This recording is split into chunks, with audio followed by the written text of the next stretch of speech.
So ito yung gamit nating engine degreaser by Rock. Ayan, mura lang to, nasa 100 plus lang to. Ayan, lagay natin sa maruming lalagyan para malinisan natin itong engine natin. Tapos yung lumang sipilyo ninyo, ayan, kuskus nyo lang dito.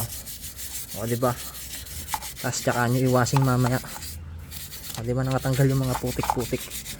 Tsaka yung mga libag-libag na langis dyan, matatanggal yan. Babanlawan na lang natin to mamaya pag nagwashing tayo,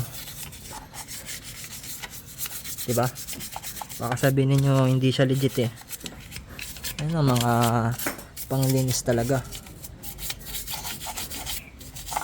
So ito, pinadalan kasi tayo ng pre-sample ng Rock. So syempre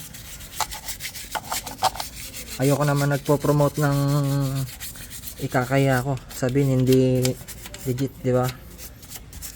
So syempre pangalan din nila yung masisira, pati pangalan ko.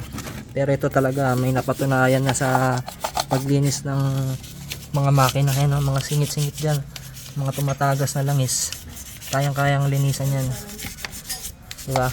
Oh. Kita nyo naman, di ko pa binabanlawan yan